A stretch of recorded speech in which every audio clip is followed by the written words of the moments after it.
நாரதஸ்ய து தத்வாக்யம் ஸ்ருத்வா வாக்ய விசாரதः பூஜயாமாஸ தர்மாத்மா சஹ சிஷ்யோ மகாமுனிः.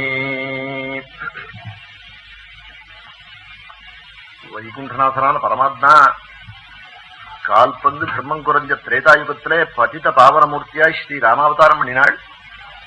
பகவான் எத்தனையோ அவதாரம் பண்ணியிருக்காள். அதுக்குள்ள ராமாவதாரத்துக்கு ஒரு தனிச்சிறப்பே மகர்ஷிகள்லாம் சொல்லியிருக்காள். அதுக்கு என்ன காரணம்னா 11,000 வருஷம் சர்வேஸ்வரன் வைகுண்டத்தை பூர்த்தி சீல் வச்சுட்டு பூலோகத்துல வசிச்சாள். தர்மத்தை சம்ஸ்தாபனம் பண்ணினாள். அதோடு கூட சொன்னபடி நடந்த ஒரு அவதாரம் உண்டோன்னா ஸ்ரீ ராமாவதாரம். கதை கேட்கறதே ரொம்ப யோசனை பண்ணி மூளையை செலவழிச்சாதான் அதனுடைய மகிமை புரியும். பிரம்மனை தூங்கிட்டு கேட்டா புரியாது. ஆமா, சொன்னபடி ஒருத்தன் நடத்த முடியுமா? ஆமா, இப்ப தர்மத்தையே மேடையில பிரவச்சனத்துல சொல்றோம், சொல்றபடி நடத்துறேன்னு சொல்லவே முடியாது. ஆமா, அப்படி ஒரு அள்ளளவு கூட சொன்னபடி குறவில்லாம நடந்த ஒரு அவதாரம் உண்டோன்னா ஸ்ரீ ராமாவதாரம் தான். அதுல எத்தனை கஷ்டங்கள் சுவாமி பட்டிருக்காங்கிறது இது தெரியும். ஏன்னா சொன்னபடி நடக்கிறதுனால வேதம் சாஸ்திரம் அவருடைய சொல்லது. அந்த பிரபு கால்பந்து தர்மம் குறைஞ்ச போது வந்துட்டாள். அதனாலதான் நம்ம பெரியவாள்லாம் அதர்ம கோஷ்டிக்கு எதிர்பிரச்சாரம் பண்றதில்லை. ஆமா, ஏன்னா அவ அனுஷ்டிக்கிற அதர்மமே அழிச்சுவிடும். தர்மத்தை அனுஷ்டிக்கிறவாளுக்கு குர்கா தேவையில்லை. ஆமா, அந்த தர்மமே ரட்சிக்கும். இது நம்ம சாஸ்திரத்தினுடைய முடிவு. அது அப்படி கால் பங்கு தர்மம் குறைஞ்சது, அரை பங்கு குறைஞ்சதுங்கிறே என்ன அர்த்தம்னாள், பிராமணாள், கத்திரியாள், வைசியாள், சூத்ராள், இந்த 4 பேரும் தான் தர்மத்துக்கு 4 பாதம். தர்மத்தை பத்தி பேசி போறாது.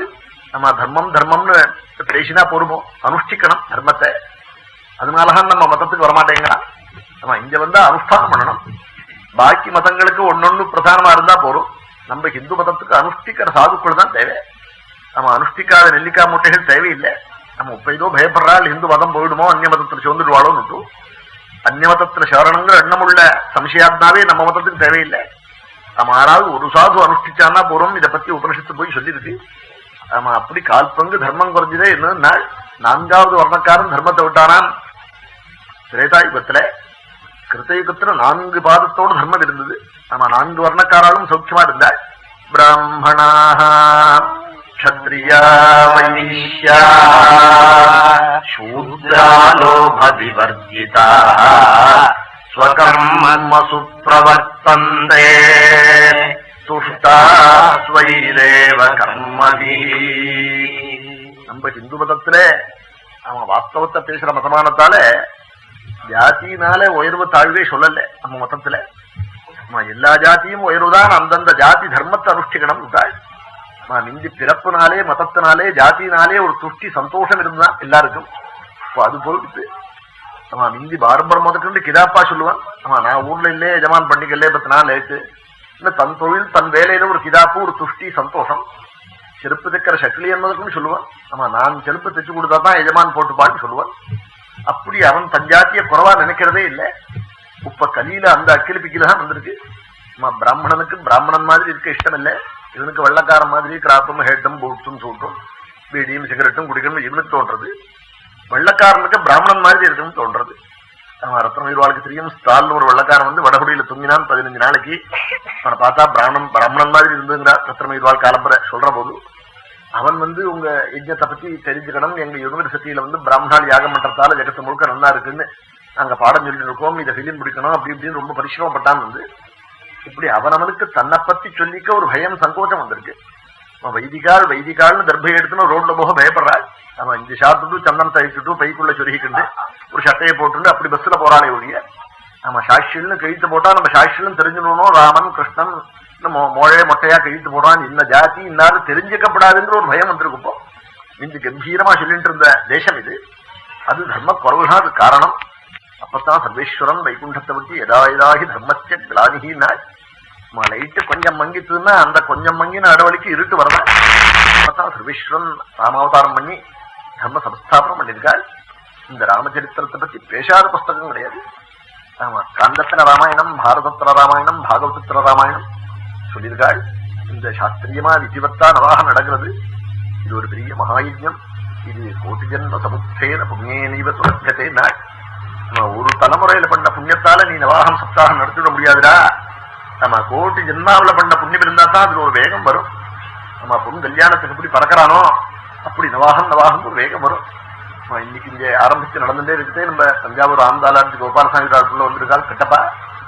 பரமாஸ்திகால் தியாக பிரம்மத்தினுடைய உற்சவத்தை ரொம்ப நன்னா ஒரு காரியத்தை நடத்தினா நன்னா நடத்துவாள். ராத்திர இதே மாதிரி நம்பாத்திரி நவாகம் நடத்தணும், நம்ம குடும்ப க்ஷேமார்த்தமானு வந்து சொல்றாள். 200 மைலுக்குன்னு வந்து நவாகம் நடத்தணும்னா அது எத்தனை வேகம் மனசுல இருந்தா அங்கிருந்து வரணும்னு தோணும். அது புத்தியம் இல்லாத வாழ்க்கை புரியாது.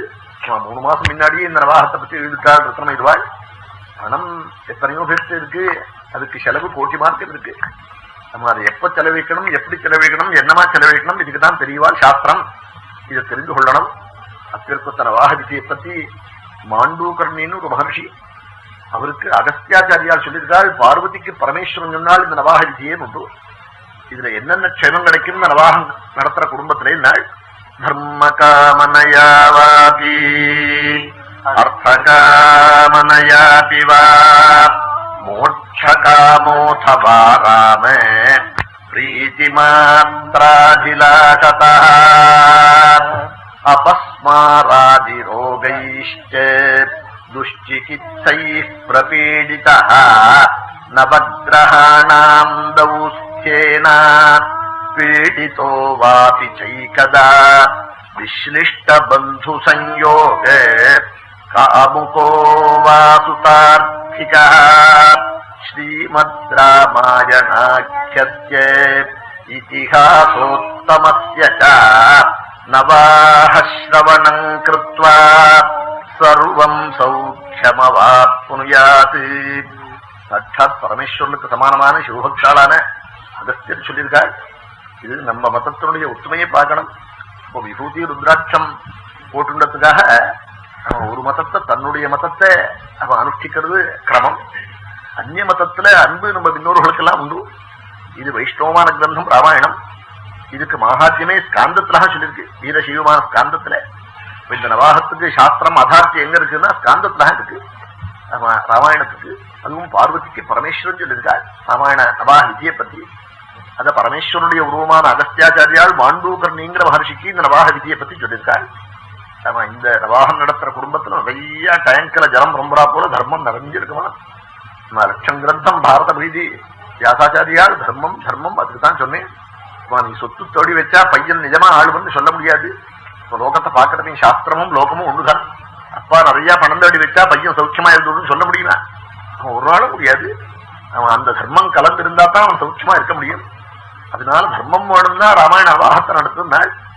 அல்லது நம்ம இந்து மதத்துக்கு குறிக்கோடு பரட்ட இடத்துக்கு போகணும்.